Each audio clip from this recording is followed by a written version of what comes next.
परम दयाल अनंत सुख सम्राट आदि सद्गुरु सर्व आत्माओं के सद्गुरु सर्व सृष्टि के सद्गुरु सद्गुरु सुखराम जी महाराज ने धन्य हो धन्य। परम दयाल सद्गुरु दयाल जी महाराज ने धन्य हो धन्य। परम दयाल सद्गुरु बाबा जी महाराज ने धन्य हो धन्य।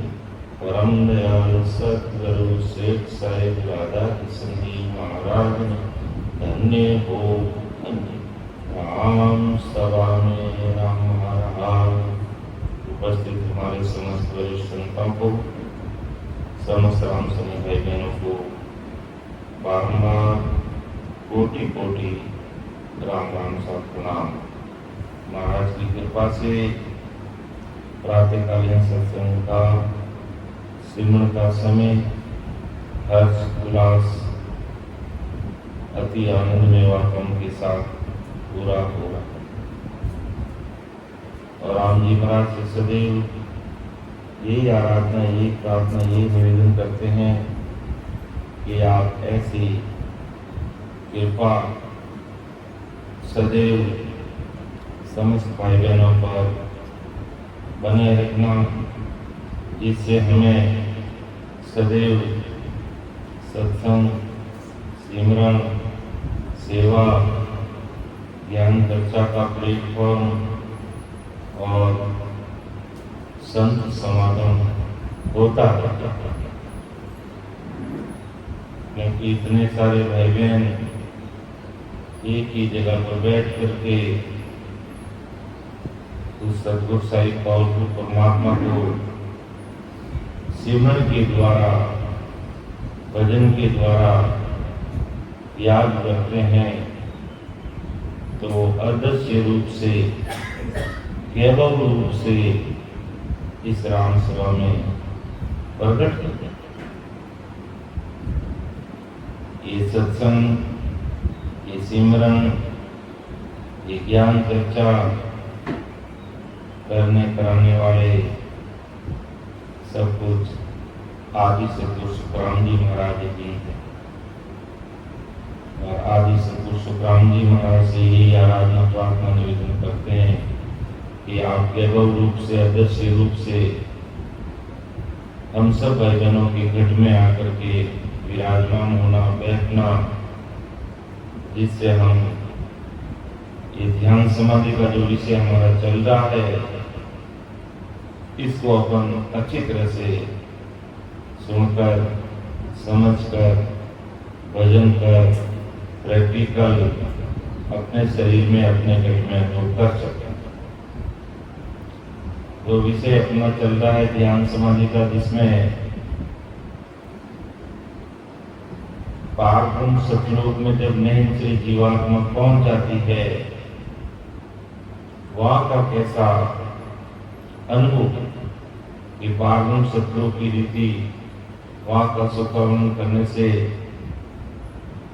पढ़ने वाले उस पार ब्रह्म सतलोक का सुख नहीं मिल सकता। यानी केवल पढ़ने वालों को उस पार ब्रह्म के लोक का सुख नहीं मिल सकता। इसलिए पार ब्रह्म सतलोक के सुखों को वक्ता और श्रोता नहीं समझ सकते। उस देश के सुख को समझने के लिए वहां पहुंच कर ही हमें देखना, अर्थात रात और दिन सिमरन करके छोटा बनकर।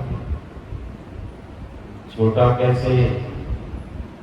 यदि राई का दाना होता कि राई का बट 20, फिर वे 30, तब मिले जगदीश।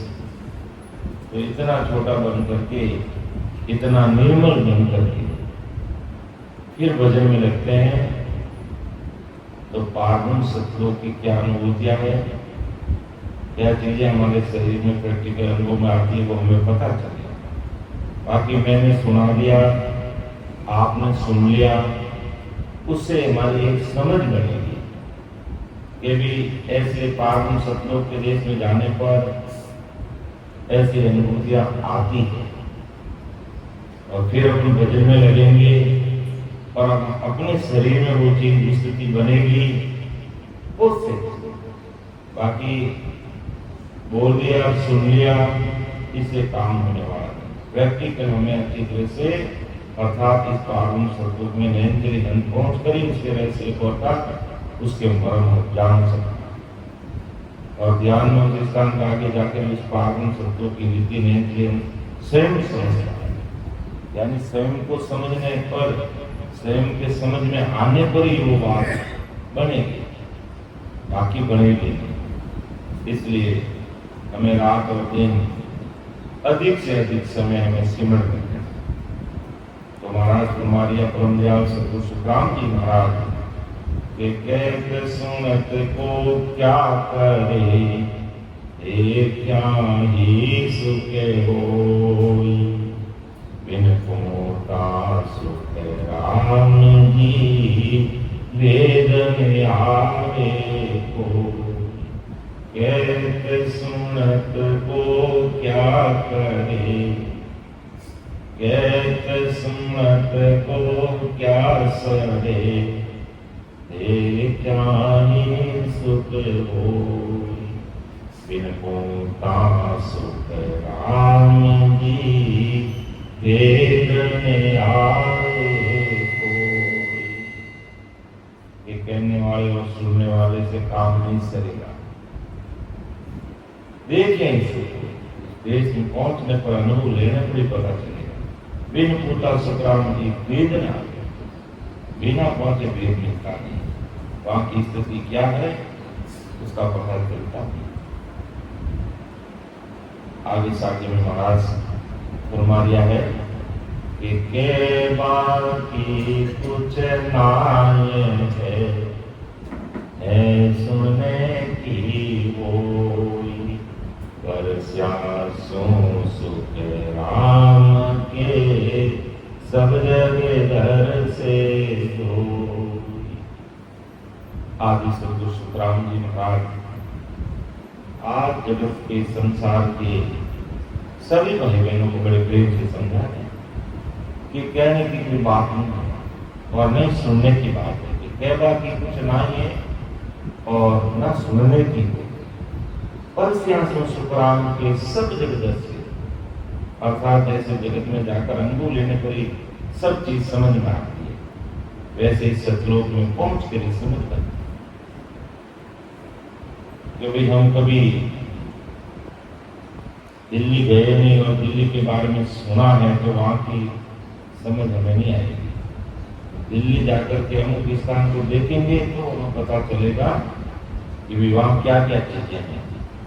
इसी प्रकार पावन सतलोक को प्रश्न उसमें जाने पर सब जबरदस्त तब सारी चीजें वहां की समझ में आएगी। अर्थात पावन सतलोक के अंदर न तो कहने का विषय है और न ही सुनने का विषय है। नैत्री हमसे पावन सतलोक में पहुंचकर निर्मन अर्थात अंतर आत्मा से अनुभव का विषय, अंतर आत्मा से आत्म चेतन का विषय है। आत्म चेतन के द्वारा ही अनुभूति की है, अंतर आत्मा का विषय है। क्योंकि बाहर के जो हमारे 7 द्वार है, आंखें, नाक, कान, मुंह, त्वचा, या इनका जो 5 तत्व, 5 विषय और 5 इंद्रियों के सुख जो लिए जाते वो अपन कहने में आते, समझ में आते, समझ सकते हैं, समझा सकते हैं। लेकिन महाराज कहते ये सारी चीजें तो पावन सतलोक में पहुंचते पहुंचते पीछे रह जाती। अर्थात 3 लोक के 13 लोक में 12वां लोक जो शून्य सागर है वहां तक ये चीजें पीछे रहे। इसलिए महाराज का कह बात की कुछ ना कहने की नहीं है, न सुनने की है, न सुनने का विषय है। परस्या से सुखराम के शब्द कसने से उसमें पहुंचने से वो चीज मालूम पड़ेगी। अर्थात इस देश का लोग हमसे अपने बल से कहने और सुनने का नहीं है। इसे ऐसे भी कह सकते कि ये सत्संग का विषय नहीं है और ये नए को अकेले का अनुभव है। अकेला वो जब बैठ के अनुभव करेगा और महाराज के ज्ञान से मिलान करेगा, तब उसे सारी चीजों की ज्ञान करेगा। इसलिए ध्यान से तब कहते हैं कि ये भाई ध्यान समाधि का विषय बहुत ही गहरा है, बहुत ही गहरा विषय है। अब मान लो मैंने 5 सतलोक की बातें भजन करके अनुभव कर ली और मैं अब आपको सुना रहा हूं और आपने भी सुन ली और फिर आप और किसी को सुनाओगे तो उसमें गलती रहना संभव है, क्योंकि आपने अनुभव नहीं किया है और केवल सुनकर के आगे बढ़ा रहे हैं। और जिन्होंने अनुभव कर लिया है वो सही सटीक बात करेगा। इसलिए महाराज माता की ये सत्संग का विषय नहीं होकर के ये सिमरण का विषय है, प्रैक्टिकल करने का विषय है, धरातल पर उतरने का विषय है, भजन में लगने का विषय है। और वो भी तन मन के सिमत में तेरा शरणा लिया, ज्ञान सुनियो गुराजी का मुख में, तब मेरा मन किया। कैसे गुरुदेव जी ज्ञान, गुरुदेव जी महाराज का हमने ज्ञान सुना, तब हमारे मन में भय यानी डर पैदा हुआ कि इस प्रकार इस रीत पांच से भजन नहीं करेंगे तो आगे नहीं पहुंच पाएंगे। इसलिए अपन रामदेवदास से कृपा कर हरि मेरे आओ, सुनो वो आद घुसाई, खबर करो हर मई हफ्ते की, दर्शन दो कि कृपा कर हरि मेरे आओ। मेरे आने का मतलब मेरे गट में आओ, मेरे शरीर में प्रकट आओ।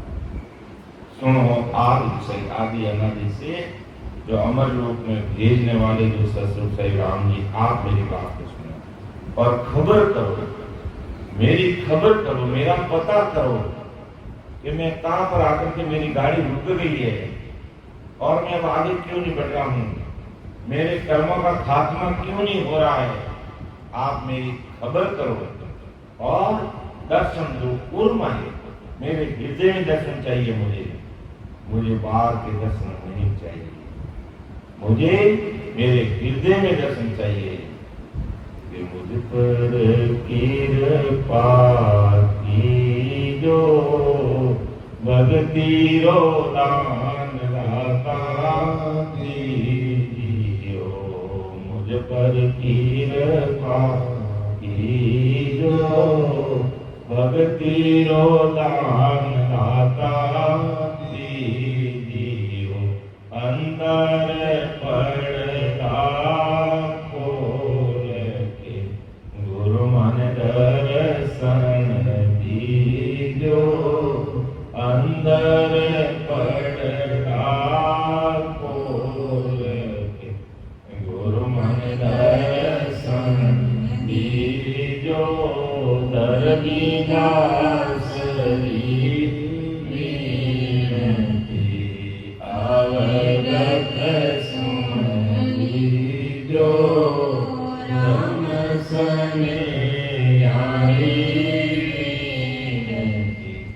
अवगत सुन लीजो। भक्ति रो दान दाता दीजियो। मुझ पर कृपा कीजो।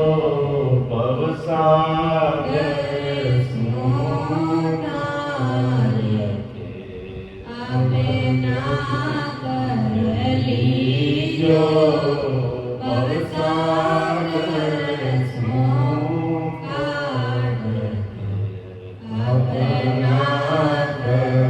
लीजो।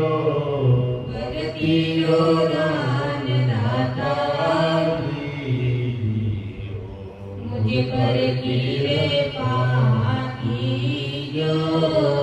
भक्ति रो दान दाता दीजियो।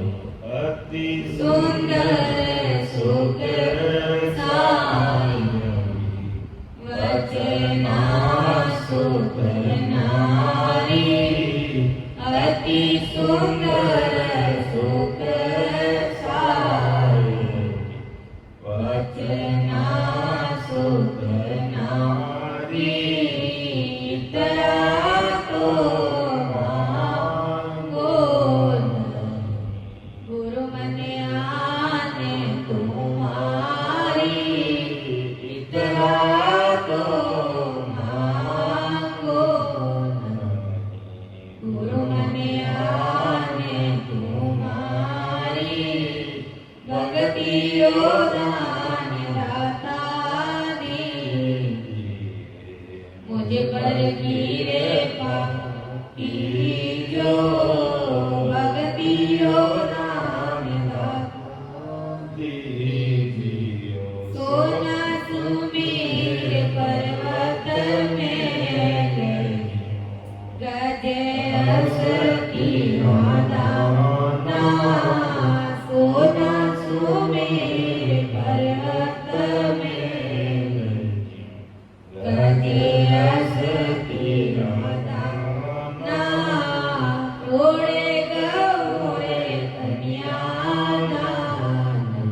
कैसे राम जी का वर्णन, विनती विनती में भी फर्क रह जाता है। एक बार के मन से विनती अरदास करते हैं, एक अंतःकरण से शब्द निकलते हैं और विनती करते समय आंखों में आंसू की झड़ी लग जाती है। जब आंखों में आंसू बहने लग जाते हैं, तुरंत हमारी विनती, हमारी प्रार्थना, हमारी आराधना सतगुरु साहिब के देश में पहुंच करके स्वीकृत हो जाती है। इतना फर्क होता है। जब कबीर साहब ने धर्मीदास को कहा,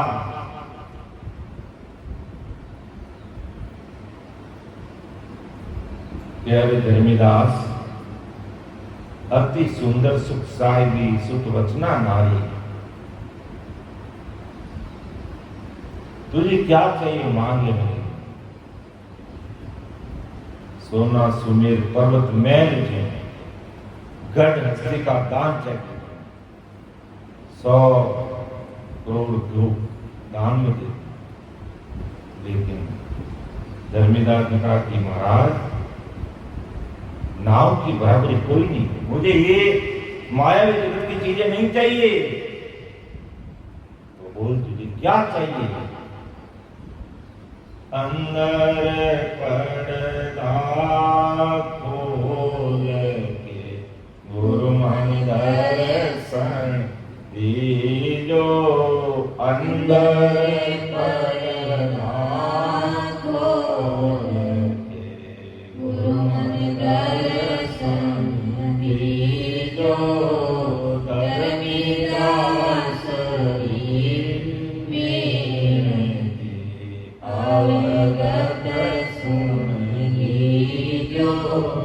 भक्ति दान दाता दीजियो, मुझ पर कृपा कीजियो, भक्ति दान दाता दीजियो। ऐसी व्यक्ति में आज परम दयाल अनंत सुख सम्राट आदि सतगुरु सुखराम जी महाराज से देखो महाराज, अंदर का पर्दा खोलो। गढ़ भीतर जो अमरलोक जाने का जो मार्ग है, वो अनुभूति मुझे हो, वो अनुभूति मुझे आ जाए। मेरे प्रभु कृपा कर दो। मुझे बाहर की मायावी बैल पर्चे नहीं चाहिए, मुझे संसार की सुख साहिबी नहीं चाहिए, मायावी धन, मायावी ऐश आराम की जिंदगी मुझे नहीं चाहिए। मुझे तो मेरी प्रारब्ध अनुसार जो जीवन मिला है बस बहुत है। वो आपके द्वारा, मेरे प्रारब्ध द्वारा जो प्रसाद मिला, मैं उसको भोग लूंगा बस। अब आगे ये बीमारी मेरे और नहीं रहे, इसलिए मुझे अंदर की चीज बताओ, अंदर की चीज। तो इस प्रकार तुम महाराज को विनती करके भजन में जब भी मन नहीं लगता है तो विनती करना शुरू करना है। आंखों में आंसू की धारा छूटने दो, बहने दो, परवाह नहीं करना है, लेकिन सिमरन को नहीं छोड़ना।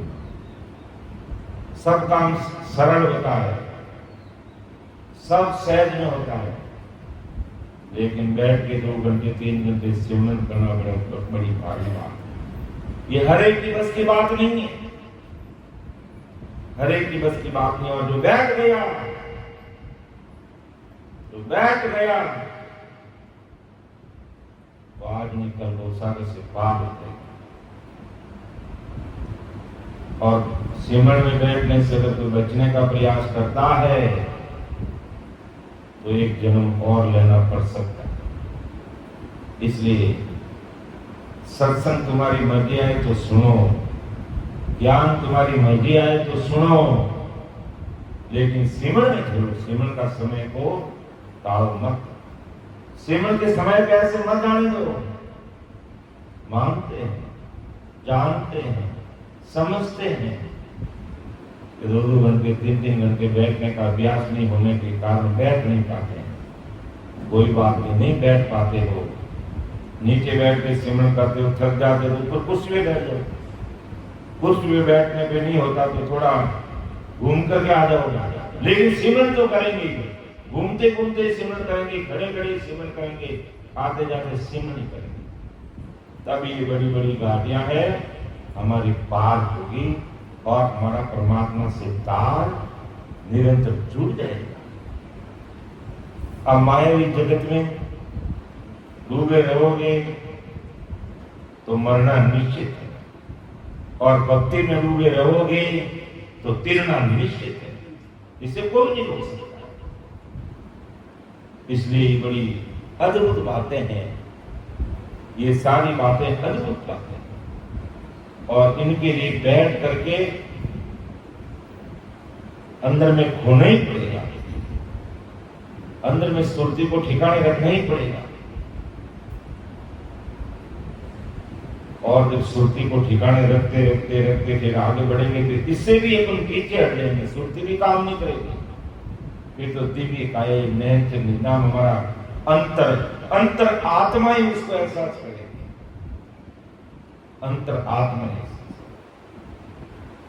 जिस प्रकार कोई पशु होता है और पशु को अगर अपन खाना खिला देते हैं, घास खिला देते हैं, वो बोल के अपनी खुशी एहसास नहीं करता, वो बोल करके अपनी खुशी अपन को नहीं बताता है, लेकिन उसकी अंतर आत्मा जानती है इस व्यक्ति ने मेरी मदद की है, मेरी सहयोग किया, और वो मन ही मन अपनी भाषा में खुश होता है। इसी प्रकार ये स्थिति बनती है अपनी, जब हम इस प्रकार आगे बढ़ते हैं, अमर देश की तरफ आगे बढ़ते हैं। तो महाराज आगे फरमाया है कि उद बुद बात अनोप है, ऐसी और न कोई, देखा ही सुख राम के कीर्तन आवे कोई। देखने पर ही मुझ में कहने, देखे नहीं सुख राम के कीर्तन, देखने पर भी कहने में नहीं आती। कैसी अद्भुत अनोखी बात है जिसकी उपमा नहीं दे सकते, देखने पर उसका बखान नहीं करता। ऐसी अनुभूति आती है पारम सतलोक। अभी तक हमारा विषय पारम सतलोक का चल रहा है, इसके बाद में विषय चलेगा सिद्ध शिला, सिद्ध शिला के बाद में फिर विषय चलेगा अमर लोक। हम तो कल समापन करके निकल जाएंगे, लेकिन ये सत्संग जरूर ये विषय चलेगा। इसके बाद में हम 9 तारीख को हैदराबाद जाएंगे, 10 तारीख से वहां कार्यक्रम शुरू हो जाएगा। ये विषय चलेगा, चाहे नए भाई बहन है चाहे पुराने भाई बहन, इसी विषय को रखेंगे। अब आपको ये विषय सुनना है तो अमर आनंद राम सभा करके हमारा ग्रुप है, राम सभा भारत करके हमारा ग्रुप है, और YouTube पर तो थोड़ा समय लगेगा, महीने भर के बाद में YouTube पर ये जो हम वीडियो बना करके रिकॉर्डिंग करें, ये महीने भर बाद में अमर आनंद राम सभा के नाम से उस पर ये सारी सत्संग मिलेगी। आप अमर आनंद राम सभा बोलते ही ये सत्संग आ जाएगी, उसमें आपको कौन सी सत्संग सुनना देखना। और नहीं अगर हमारे व्हाट्सएप ग्रुप से जुड़ जाओगे तो जैसे अभी हमारी ये सत्संग चल रही है, हम इसका ऑडियो रिकॉर्डिंग अलग कर रहे हैं, वीडियो रिकॉर्डिंग अलग कर रहे हैं, ताकि वीडियो देखने वाले YouTube पे चढ़ने के बाद में भले 10 साल बाद भी सुनेंगे तो समझ लेंगे, और ऑडियो हाथों हाथ भेजते हैं ताकि कोई सत्संग नहीं आ पाए, नहीं सुन पाए तो उसको सुनेंगे, वो हम ग्रुप में डालेंगे। आज का जैसे सत्संग होगा 12 बजे तो 12:30 बजे पहले वो ग्रुप में जितने भाई बहन जुड़े हुए हैं 200, 400, 500, 1000 वो सब इस सत्संग को सुन लेते हैं। तो आप में भी कोई इच्छुक है तो इस विषय को जरूर सुनना, और नहीं सुन पाते हो तो आपके पास में वाणी जी महाराज है, वाणी जी महाराज के अंदर ध्यान समाधि की जो शाखें हमारी चल रही है, उन शाखों को जरूर पढ़ना, बार बार पढ़ना, और फिर उसके अनुसार सिमरन करना, तो हमें बहुत सहज और सरलता से हम अमर देश की तरफ अग्रसर होंगे और भजन सुनने में मन भी लगेगा कि ऐसी स्थिति, ऐसी अनुभूति हमें आ रही है जैसा महाराज ने लिखा। तो अद्भुत बात अनोप है, ऐसी और न कोई, देख जानी सुख राम के कहतन आवे को। देखने को भी कहते हैं, कैसी बात है। ये जिसने पारमी श्लोक में पहुंचकर अनुभव लिया है, वो हंस बताने की स्थिति में नहीं है। ये अनुभव ले रहे हैं, उनको भी बताने में लेकर नहीं आ रही, क्योंकि वह अंतर आत्मा से ही अनुभव में आ रहा है। आंखों से कानों से सुना हुआ है, नवतद्दीन शरीर की बात तो अपन तुरंत बता देते हैं, लेकिन अंतर आत्मा की बात अंतर आत्मा ही जानती है। वो सदगुरु सारे भी जानते हैं, बखान नहीं कर सकते। देखते हैं सुखराम के कहते हैं, बताने की स्थिति में नहीं रहते। इसका कारण कि जगत को बताने के लिए हंस को 7 द्वारों की जरूरत रहती है। जगत को बताने के लिए आंखों की जरूरत रहती है, कानों की जरूरत रहती है, नाक की जरूरत रहती है, मुंह की जरूरत है। लेकिन वहां पर तो इन सब का बल खत्म हो जाता है। इसलिए देखे सुखराम के कहते हैं, देखने पर भी वो समझ में नहीं आता, देखने पर भी समझ में नहीं आता, देखने पर भी हम उसको कह नहीं सकते, बता नहीं सकते। ऐसी स्थिति बन जाती है। जैसे गूंगे आदमी को, गूंगा आदमी होता है जो बोल नहीं सकता, उस आदमी को गुड़ खिला देते हैं और उसको पूछते हैं कि कैसा स्वाद आया, तो अंदर ही अंदर वो प्रश्न होगा, लेकिन उसका स्वाद नहीं बता पाए। ये स्थिति बनती है अपन भी जैसे जैसे भजन में आगे बढ़ते हैं। ये भी कहे अपार आनंद की स्थिति, लेकिन आनंद की स्थिति कैसी है ये कहने का विषय नहीं करता। देख रहे, आनंद ले रहे हैं, फिर भी अपन बता नहीं सकते और अपार आनंद में मस्त हो रहे। यही निशानी है कि हम अमर देश की तरफ आगे बढ़ रहे हैं और परमदयाल अनंत सुख सम्राट आदि सदगुरु सुखराम जी महाराज की भारी कृपा बरस रही है, भारी कृपा बरस रही है। लेकिन हमें पीछे नहीं हटना है। एक आसन पर बैठ के ध्यान को छोड़ना नहीं है, ध्यान को नहीं छोड़ना, उस आनंद में लगे रहना है। उस प्रयास को वो आनंद खंडित ही नहीं होगा। एक समय आएगा वो बिल्कुल खंडित होगा ही नहीं, अपने चाहने पर भी नहीं होगा कि सोम तो सोम नहीं दिए, ऐसी स्थिति बन जाएगी। और ऐसी स्थिति नहीं बनती है तब तक हमें लगा रहना पड़ेगा। महाराज को अरदास करते हुए, विनती करते हुए, सुन जो हरज हमारियो प्रभु की, सुन जो हरज हमार जे तन खून गुना सब बगसो राखो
कि मैं तुझे बिड़द ईसोधर सुनियो अजा मैन सा तारिया जिनका तिरी विकारा माए गज का बंद क्यों गया।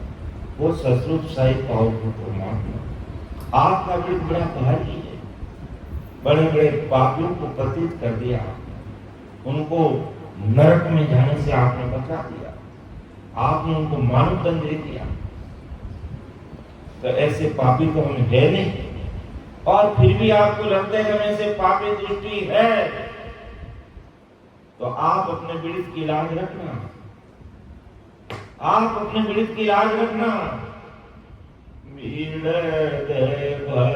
भरोसो तारो राम राम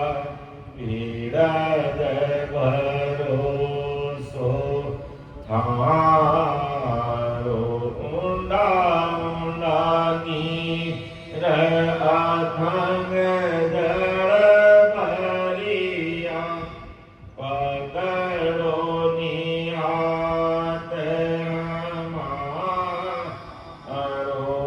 राम पकड़ो निहात हमारो भीड़द भरोसो थारो राम राम भीड़द भरोसो हे राम जी आपका पीड़ित भरोसा। ऊंडा ऊंडा नीर अखंड जल भरिया कि हम तो ऊंडे इस भवसागर की जड़ में डूब रहे हैं, मर रहे हैं। पानी नाक तक आ गया, न जाने कब नाक से ऊपर निकलते ही मर जाएंगे। लेकिन आपका भरोसा पीड़ित भरोसा भारी है कि ऊंडा ऊंडा अखंड जल भरिया पकड़ो नहीं हाथ हमारी बाह पकड़ लो और हमें सत्संग में बिठा दो और हमें सिमरन में लगा दो, तो हम जो इस घट में हम लोग जाने का मार्ग है उसको पार कर लेंगे। और घट में कृपा करो, हमें बाहर की कृपा नहीं चाहिए, हमें अंदर की कृपा चाहिए कि अंदर पर्दा खोल के गुरु मंत्र दर्शन दें। और मुझे कुछ नहीं चाहिए, ना तो सोने का कोई पर्वत चाहिए, ना कोई महल चाहिए, न गज हाथियों के दान चाहिए, ना कोई 100 करोड़ गौदान में चाहिए, ना अति सुंदर सुख साहिबी सुख वचना नारी, कुछ हमें नहीं चाहिए, ना कोई जंतर मंत्र तोड़ का हमें चाहिए। हमें तो बस आपकी सदा इस घट में प्रकट कैसे हो जाए। और अंदर के जो पर्दे लगे हुए हैं, चाहे बंकनाल का पर्दा है खोलो आप, महरुदंड का पर्दा खोलो, त्रिकुटी का पर्दा खोलो, और पार ब्रह्म के देश की बारी खोलो, और सिद्ध शिला को खोलो, और अमर देश की प्राप्ति करो। ये अंदर के पर्दे खोलो हमारे तो बस, और हमें कुछ नहीं चाहिए, क्योंकि अंदर के पर्दे खुले बिना काम नहीं होगा। फिर महाराज आगे घुमाते हैं पार ब्रह्म सतलोक की बात कि कैसा वो देश है कि ना सत तू तो सत है सबवा की पैदास, चारों जुग सुख राम के बंदे तीनों बास। ऐसा वो पारब्रह्म सतलोक देश है। महाराज फरमाते हैं कि पारब्रह्म सतलोक हमेशा यानी स्थिर रहता है। पारब्रह्म सतलोक चिंदानंद ब्रह्म, शिव ब्रह्म और पार और अमर लोक, ये 4 लोक ऐसे हैं जो सदाई स्थिर है, लोक नहीं मिटते। लेकिन 3 लोक में क्या है, चिंदानंद ब्रह्म में, शिव ब्रह्म में, पार ब्रह्म में रहने वाले लोक स्थायी है। लोक तो स्थायी है, लेकिन वहां जो निवास करने वाले जो जन है वो स्थायी ठिकाना नहीं है। अमर लोक स्थायी है, और वहां पहुंचने वाला जन भी वहां स्थायी है, वो हवा को में नहीं है। तो ऐसा वो देश है पारब्रह्म सतलोक का, हमेशा रहने वाला। या यूं कहे सब की उत्पत्ति आदि से कहां से है, हमारी पूर्ण काल पारब्रह्म देश से। और फिर नाश को भी प्राप्त करता है। ये सृष्टिकर्ता, जो सृष्टिकर्ता करतार है ओंकार, वहां से सबकी पैदाश है, सब वहां से उत्पत्ति हुई है। और जब मां प्रलय आता है तो यही सृष्टिकर्ता पार्वण सतलोक है, यही है जो घोर काल बन जाता है, यानी सबको खत्म कर देता है। जैसे किसान पहले फसल बोता है और पकने पर उसको काट लेता है, इसी प्रकार ये घोर काल सृष्टि करता है, सृष्टि को बना देता और समय आने पर इसको वापस मिटा देता है। और 4 युग सुकराम के बंदे 3 उपास, और इसकी वंदना 4 युगों में 3 उपास, यानी मृत्यु लोक में, पाताल लोक में और स्वर्ग लोक में सब इसकी वंदना करते हैं, क्योंकि इस सृष्टि को अचानक बनाने वाला और फिर समय आने पर ये मिटाने वाला।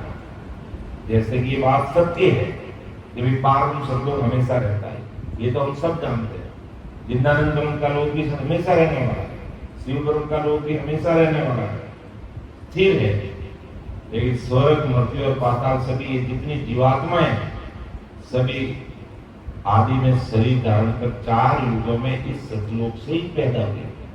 आदि से यही से ये जीवात्मा आई और संपूर्ण यूनिवर्स, पूरे ब्रह्मांड में, संपूर्ण वैराट में जो पैदा हुई, शरीर में आई, उनका विनाश भी निश्चित है, क्योंकि ये ओंकार सृष्टि करता है तो वापिस ये महाकाल का रूप है। इस कारण सतलोक का निवास स्तर नहीं है, यानी सतलोक के अंदर जो निवास करने वाले हैं वो स्तर नहीं है। इसलिए इसे सत्य अर्थात जीवात्मा को स्तर स्थान नहीं कह सकते। लोक तो स्तर है, लेकिन इसके अंदर रहने वाली जो जीवात्मा है वो स्तर नहीं रहती। और सभी जीवात्माएं 4 युगों में अर्थात सतयुग, त्रेता, द्वापर, कलयुग में इसके अस्तित्व को स्वीकार करती है और इसकी वंदना करती है। और मृत्यु लोक के निवासी ही नहीं, देवलोक, पाताल के लोक निवासी सब ओंकार की वंदना करते हैं। और पार्वण सतलोक स्तर होते हुए भी इसमें निवास स्तर नहीं है। इस विज्ञान की समझ से केवल ज्ञान विज्ञान में ऐसी समझ में आती है। और ऐसे हमारे वेद, शास्त्र, पुराण, हमारे जितने भी हिंदुस्तान के धर्म ग्रंथ हैं, उसमें भी ये बात सत्य है। और प्रथम सृष्टि रचना में भी इस पार्वण सतलोक को माना। ये लोक तो सत्य है, लेकिन इसमें निवास करने वाले लोग सत्य नहीं है। इसलिए हमें यहाँ से भी आगे बढ़ना है। महाराज का कहने का तात्पर्य क्या है कि भाई ये 3 लोग सत्य है, स्थायी है, लेकिन महाराज में क्या कहना चाहते हैं? इन 3 लोगों में, चाहे चिदानंद में, शिव में, चाहे पार्वती में, इनमें निवास हमारा स्थायी नहीं है। इसलिए ये देश भी हमारे लिए काल का ही रूप है, क्योंकि यहाँ से हम रहेंगे तो काल के देश में ही रहेंगे, काल के देश से हम पार नहीं जा पाएंगे। इसलिए हमें यहाँ आते आते और जोराव भोजन करके आगे बढ़ना है। अर्थात इसके बाद में हमें सिद्ध शिला को फोड़ना पड़ेगा।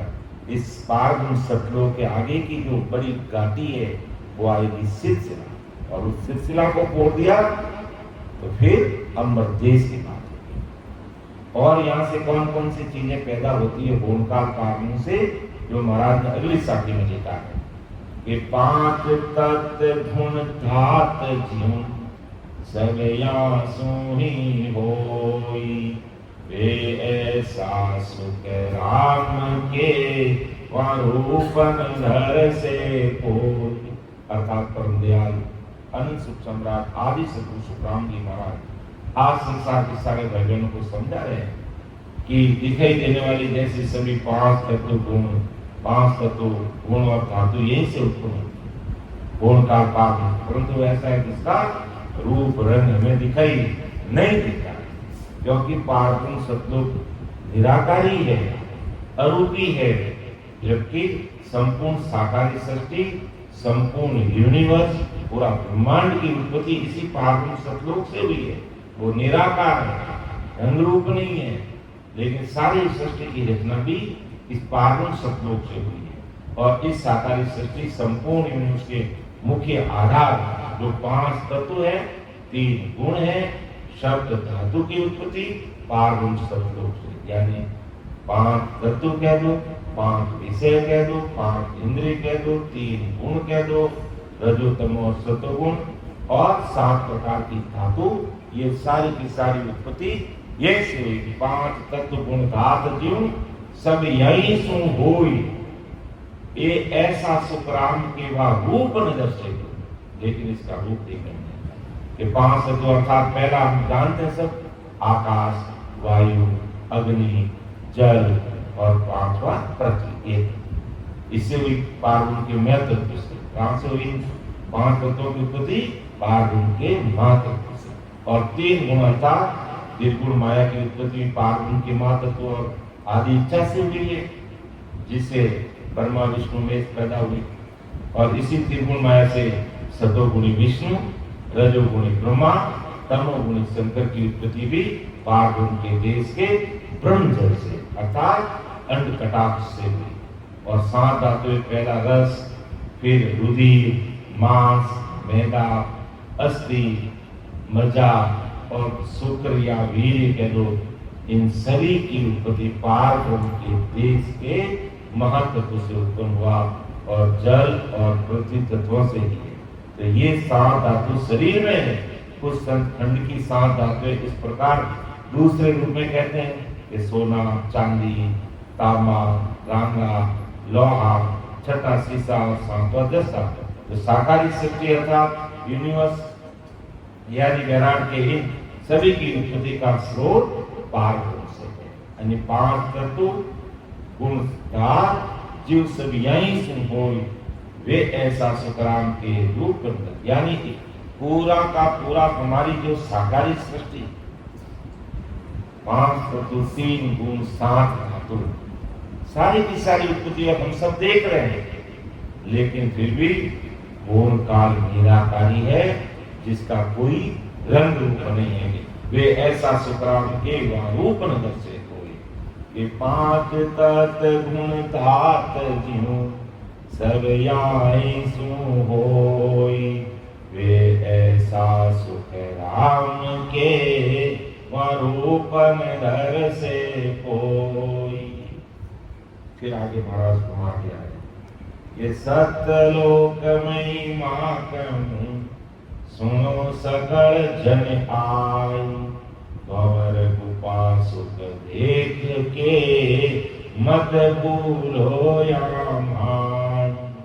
बहुत बड़ी बात समझा कि सतलोक महिमा, सतलोक की महिमा कह करके मैं आप सबको बता रहा हूं। सुनो सकल जन आई, संसार के सकल जन सभी भाई बहन न डाल इस बात को सुनो कि भंवर गुपा सुख देख के मत भूलो या कि मैं सतलोक का पराक्रम, सतलोक की अनुभूति, सतलोक की महिमा करके मैं तुम सबको समझा रहा हूं। तुम भंवर गुपा में रहकर यानी त्रिकुटी से लेकर के शून्य सागर तक ये भंवर गुपा और त्रिकुटी का एरिया है, तुम वहां के सुखों में उलझे हुए मत हो। मैं तुम्हें इससे आगे सतलोक की बात भी कहूंगा, उससे आगे सिलसिला की बात भी बताऊंगा और उसके आगे फिर अमर देश की बात भी कहूंगा।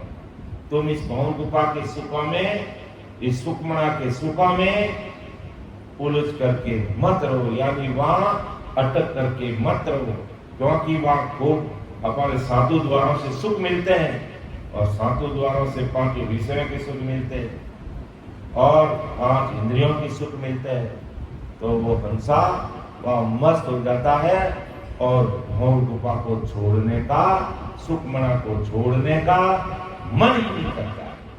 तब सदगुरु साहिब कहते हैं कि सतलोक में मां कहूं सुनो सकल जन आई, भंवर गुफा सुख देख के मत भूलो या माई। कि भंवर गुफा के सुखों में, इन 5 विषयों के सुखों में, इन 5 तत्वों के सुखों में, इन 5 इंद्रियों के सुखों में तुम भूलो मत। सतलोक पारगुण आगे, सिलसिला को खोलने का काम आगे, अमर लोक आगे, सब चीजों का मैं खुलासा करूंगा।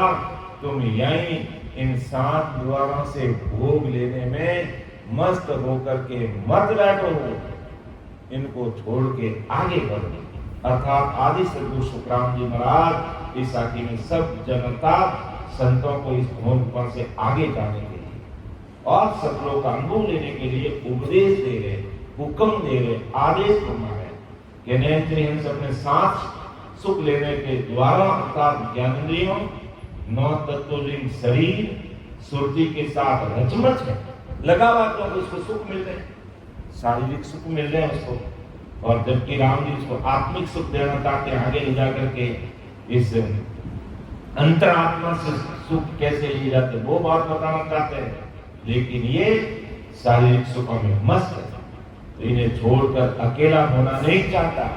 भाई अपार सुख मिलता है उसको कौन छोड़ेगा।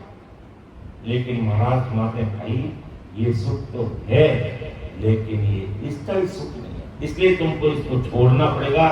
अर्थात इस भौम गुफा से तुम्हें बाहर निकलना पड़ेगा, अर्थात इस महाकाल के एरिया से भजन करके तुम्हें बाहर निकलना पड़ेगा, अर्थात इस घोर काल से भी तुम्हें आगे बढ़ना पड़ेगा।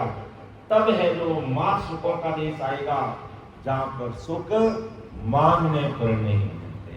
कि वागर में नितनी बजे रे मुगता मोती, वागर में नितनी बजे रे मुगता मोती, अनंत हंस के ला करे कोई सुख सागर रीति, अनंत हंस के ला करे कोई सुख सागर रीति, चालो नीरे हंसा अपना राम जनार दे, सर्वा पद मुझे सदा रे शिव संतादिक से, सर्वा पद मुझे सदा रे शिव संतादिक से, चालो नीरे हंसा अपना राम जनारे दे, से बहुताई संत विराजिया रे अजरू मोता जाय, बहुताई संत विराजिया रे अजरू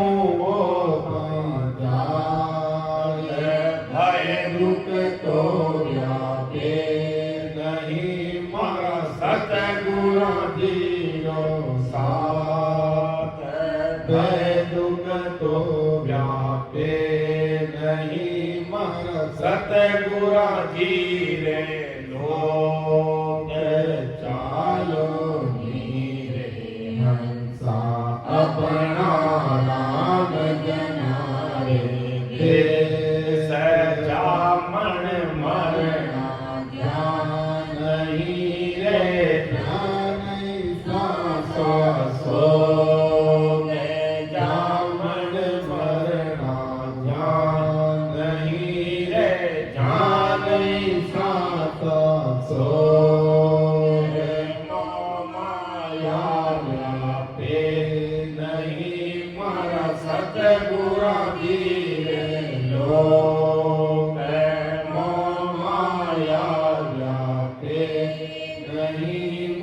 सतगुरु धीरे लोक सदा सरीसी अवस्था रे अमर संतारी है, सदा सरीसी अवस्था रे अमर संतारी है, अनंत जुगान की चढ़े नित नित नवलाने, अनंत युगान चढ़े रे नित नित नवला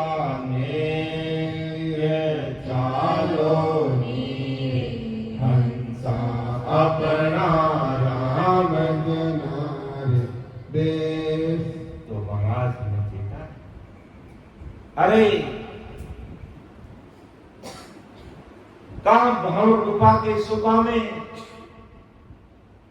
कहां सुखमणा के सुख में, कहां इस नवतलिंग शरीर के सुख में तुम अटक रहे हो। मठ बना के बैठ गए, आगे चलो। अरे जामन मरना जा नहीं रे, जा नहीं सांसा सो, और जन्म नहीं है, कोई भय दुख नहीं है, मोह माया भी नहीं है। हमारा सदगुरु जी गए लोग है कि वहां घर में नित नींद जेरे मुक्ता मोती, यानी मायावी बंधन से मुक्ति मिल जाती है।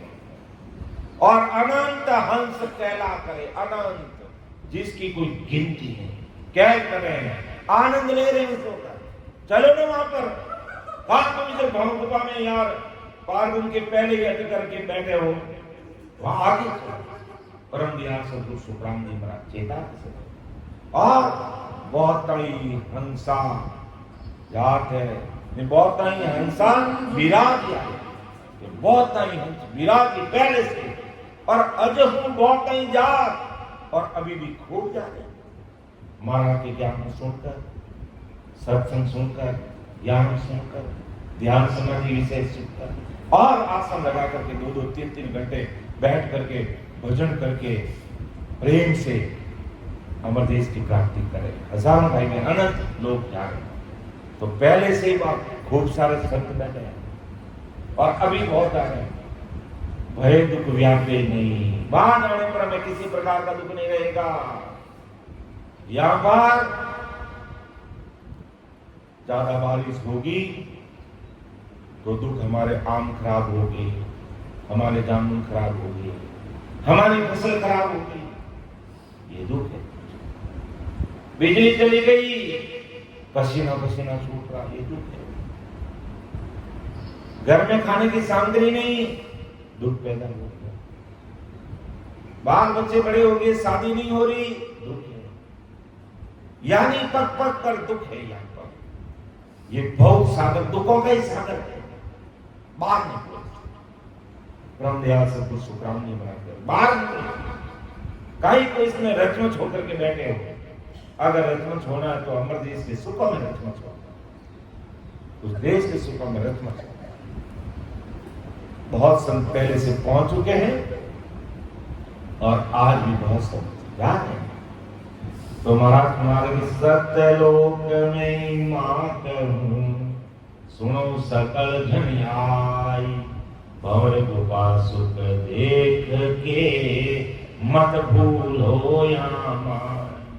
कि भंवर गुफा के दुख, भंवर गुफा के सुख देख करके तुम उसमें भूलो मत, उस परमात्मा को याद रखो। और मुझे यहाँ से भी आगे जाना है, मुझे यहाँ से भी आगे पहुंचना है, मुझे यहाँ से भी आगे पहुंचना है।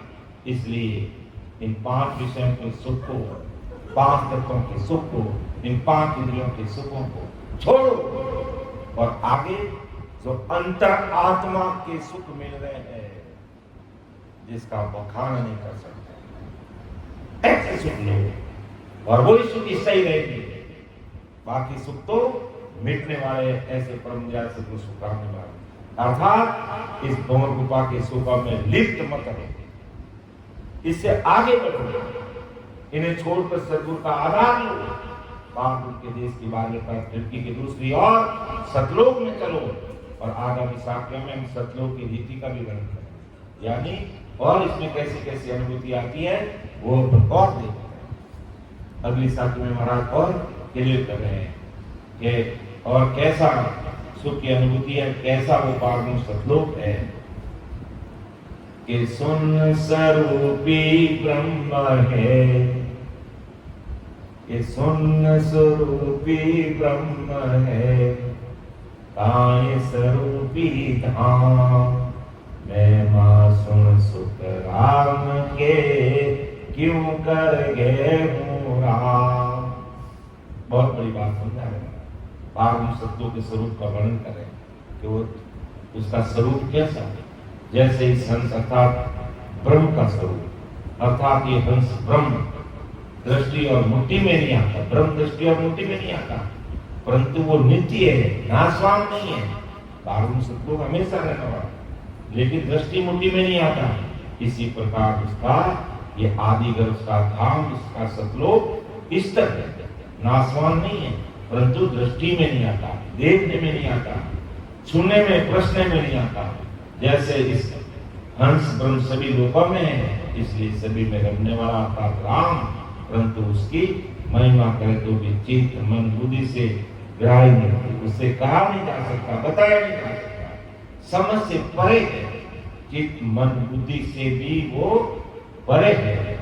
इस प्रकार ये सतलोक धाम भी समझ से परे है, और इस सतलोक धाम को कैसे चित्त में ग्रहण करें, बुद्धि से कैसे समझे, इस साखी को ऐसे भी अपन समझ सकते हैं कि ब्रह्म यानी समझने के लिए हंस ब्रह्म की तीन अवस्था है। ब्रह्म की कैसी अवस्था रहती है? तीन। पहली, जब ये ब्रह्म वास्तविक माया का संग करता है तो ब्रह्म ही है, लेकिन वास्तविक माया का संग करता है तब ये जीव ब्रह्म कहलाता है। फिर अकेला हो जाता है, अर्थात ऐसी अवस्था में शून्य स्वरूप है, और इस अवस्था में न तो उसे सुख भोगता और नहीं वो दुख भोगता। कहां पर? पारब्रह्म। और इसकी दूसरी अवस्था में इसका धाम, इसका निवास पारब्रह्म सतलोक है, और वो शून्य स्वरूप है, और इस धाम का वर्णन इस साखी में तीसरी अवस्था में सत माया का संग करना, यानी पहली बात तो जीव ब्रह्म कहलाता।